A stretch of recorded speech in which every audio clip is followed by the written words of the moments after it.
इस स्थिति में भी राजनीति हो रही है, बयानबाजी हो रही है। बयानबाजी से बचना चाहिए किसी भी राजनीतिक दलों को। उनको नाम पूछकर गोली मारा गया है, ये सोची समझी साजिश है। यहाँ हिंदू मुस्लिम वाला बात नहीं चल रहा है, यहाँ देश की बात हो रही है। हमारे शहर के जो एक व्यापारी हैं जो वहाँ खुशियों के कुछ पल बिताने गए थे, वहाँ से मातम लेके साथ में हैं। मुंह तोड़ जवाब देगा कि पाकिस्तान की 7 पुश्तें याद रखें। पहलगाम में हुई आतंकी हमले के बाद जिस तरह से देश का माहौल है, जिस तरह से इस घटना को लेकर तरह तरह के बयान आ रहे हैं, कुछ कांग्रेसियों के बयान आ रहे हैं, कुछ कांग्रेसी नेता और कुछ सोशल मीडिया के लोग सोशल मीडिया पर ये सवाल उठा रहे हैं कि सुरक्षा व्यवस्था उतनी पुख्ता नहीं थी जितनी पुख्ता सुरक्षा व्यवस्था होनी चाहिए थी।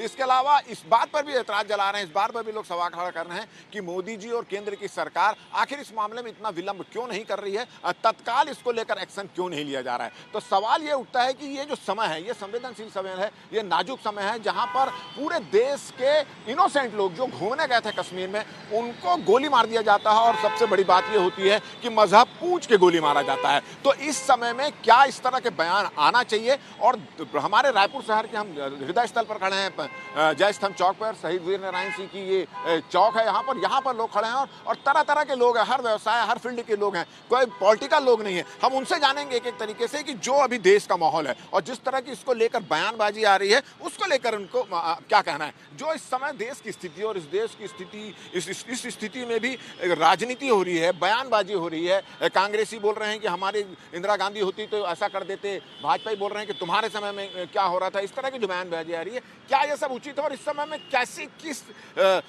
रुख में रहना चाहिए इंडिया को और क्या करना चाहिए, जोड़ के किस तरह से रह सकते हैं, ये जानना चाहते हैं। देखिए, इस वक्त ये देश बहुत नाजुक घड़ी पर चल रहा है और इस समय इस प्रकार की बयानबाजी से बचना चाहिए किसी भी राजनीतिक दलों को। और जिस तरीके से बर्बरतापूर्वक ये निर्मम हत्याएं हुई हैं और ये हमारे लोग जो शहीद हुए हैं, उनको नाम पूछकर गोली मारा गया है, ये सोची समझी साजिश है। भारत में दंगा कराने की साजिश की जा रही है, इस पूरे देश में दंगा होने वाला है। केंद्र सरकार से मेरा निवेदन है कि वो सतर्क हो जाएं, इस देश को दंगे से बचाएं और ये दंगा करने के लिए ही प्रायोजित किया गया है सारा। चलिए, क्या लगता है कैसे एक्शन चाहते हैं? हमें समझ लीजिए कि ऐसा चाहिए कि आने वाले भविष्य में ऐसा कभी नहीं होना चाहिए जो हमारे साथ अभी हुआ है देश में। और हम ये चाहेंगे कि कुछ ऐसा करे मोदी जी कि लगे कि हमारे भारत देश अब सुरक्षित है, अब कुछ नहीं होगा। क्या लग रहा है जो जिस देश में जिस तरह का माहौल है, और कई जगह से आप सुन भी रहे होंगे कि हिंदू और मुस्लिम आपस में उलझ भी रहे हैं, हिंदू मुस्लिम को तंज मास रहे हैं, मुस्लिम हिंदू को तंज कस रहे हैं, तो जो माहौल बन रहा है उसमें किस तरह की सावधानी बरतना चाहिए? देखो, मैं आपसे ये बात बता दूं, यहाँ हिंदू मुस्लिम वाला बात नहीं चल रहा है, यहाँ देश की बात हो रही है। और देश में हिंदू मुस्लिम सब भाई भाई है, लेकिन हाँ, कुछ मजहबी लोग जो हिंदुओं को टारगेट किया जा रहा है और हिंदुओं का नाम पूछ पूछ के हिंदुओं को मारा जा रहा है, तो मैं उसकी कड़ी निंदा करता हूं।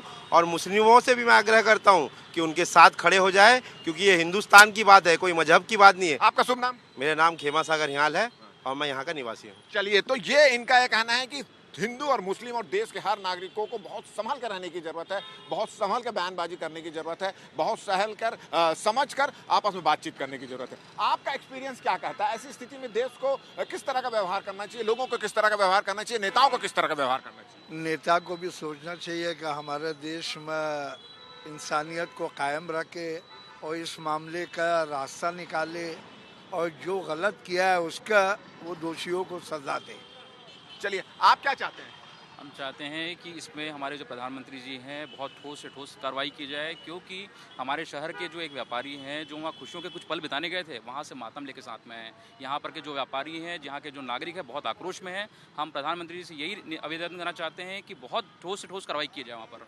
चलिए, क्या कहना है इस बारे में आपको? सरकार को जो है कड़ी से कड़ी कार्रवाई करनी चाहिए और जो लोग देश के खिलाफ, सेना के खिलाफ बयानबाजी कर रहे हैं, उनके सभी नागरिक अधिकार रद्द किया जाना चाहिए, उन पे कठोर कार्रवाई की जानी चाहिए। जैसे यहाँ का विपक्ष व्यवहार कर रहा है, तरह तरह के जो है बयान दे रहे हैं, जो देश के खिलाफ कोई भारत की हार सुनिश्चित कर रहा है, किसी का जो है हमदर्दी भी सेलेक्टिव है। आप विपक्ष के नेता राहुल गांधी को देखिए, उनकी हमदर्दी भी सेलेक्टिव है, सीधा कश्मीर पहुँच गए और भी 26 लोगों के देश में जो है शहीद हुए हैं, उनके घर वो लोग नहीं जा सकते। उनको अपने वोट बैंक की चिंता इसमें भी दिखती है। तो ये विपक्ष की जो है शर्मनाक हरकतें बंद नहीं होगी लेकिन देश एकजुट है और मुंह तोड़ जवाब देगा कि पाकिस्तान की 7 पुश्तें याद रखेंगे। चलिए, तो शहर की जनता ये चाहती है कि जो कायराना हरकत नक्सली आतंकवादियों ने पहलगाम में की है और जिन्होंने भी उनका समर्थन किया, उनका सहयोग किया, उनको सहायता पहुंचाया है, उन पर कड़ी से कड़ी कार्रवाई होनी चाहिए। और ऐसे मौके पर जो राजनीति कर रहा है, जो बयानबाजी कर रहा है, देश का माहौल खराब करने की कोशिश कर रहा है, जो हमारे सैनिक हैं उनका अपमान करने की कोशिश कर रहा है, उन पर भी सरकार को कड़ी से कड़ी कार्रवाई करनी चाहिए। हमारी ये बातचीत, हमारी ये वीडियो अगर आपको अच्छा लगे तो ज़्यादा से ज़्यादा इसको शेयर करें, सब्सक्राइब करें, अपने सुझाव हमको देना ना भूलें और मुझे और मेरे कैमरामैन संजू सिन्हा को दे इजाज़त। नमस्कार।